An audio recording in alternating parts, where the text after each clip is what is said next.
ሰዎች ይኸውም የሐዋርያት ሥራ ነገር ነው። ጸሎታቸውና በረከታቸው በልጅ ሊቀ ጳጳሳት አባ ማትያስ፣ በብፁዕ ሊቀ ጳጳስ አባ ሳሙኤል፣ በደብራችን በደብረ ምሕረት በሀገራችን በኢትዮጵያ በምንኖርባት አሜሪካ እዚህ በተሰበሰብነው ሕዝበ ክርስቲያን ላይ ለዘላለሙ ጸንቶ ይኑር አሜን።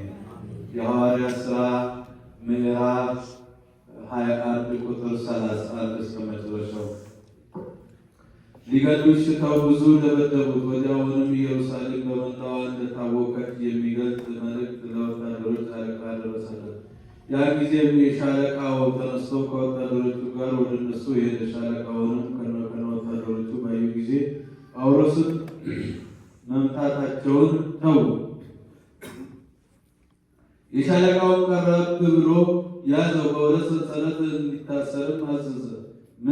ምንድን ነው ምን አደረገ ብሎ ጠየቀ። ሕዝቡ ይጮሁ ነበር። ሻለቃው ሕዝቡ የሚታወቅበትን እርግጡን ማወቅ ተሳነው። ወደ አደባባይ እንዲያወጡ ታዘዘ። ደረጃውንም በሚወጣበት ጊዜ ወታደሮች ተሸክመው አወጡት። ሰው ይገፋ ነበር፣ ብዙ ሰዎችም ይከተሉት ነበር። ሕዝቡም አስወግዱት እያሉ ይጮሁ ነበር። ወደ አደባባይ በደረሰ ጊዜ ጳውሎስ ሻለቃውን ላነጋግር ትፈቅድልኛለህን? አለው።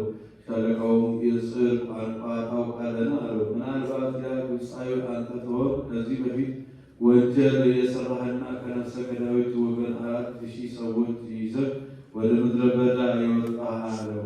ጳውሎስም እኔ ኪልቅያ ከጠርሴስ አገር የመጣው አይሁዳዊ ሰው ነኝ። የተወለድኩባትም የታወቀች ከተማ ነው። ለሕዝብ እንድነግራቸው ትፈቅድልኝ ዘንድ እለምንሃለሁ አለው።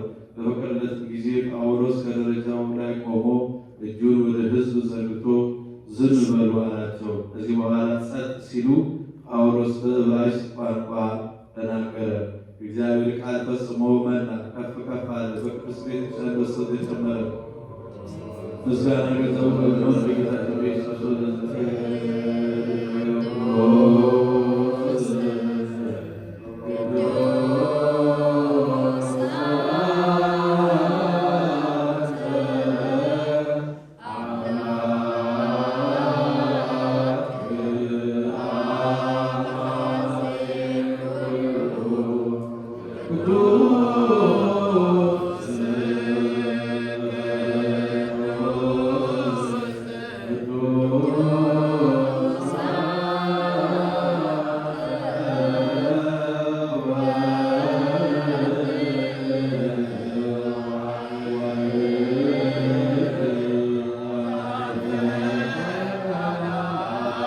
Oh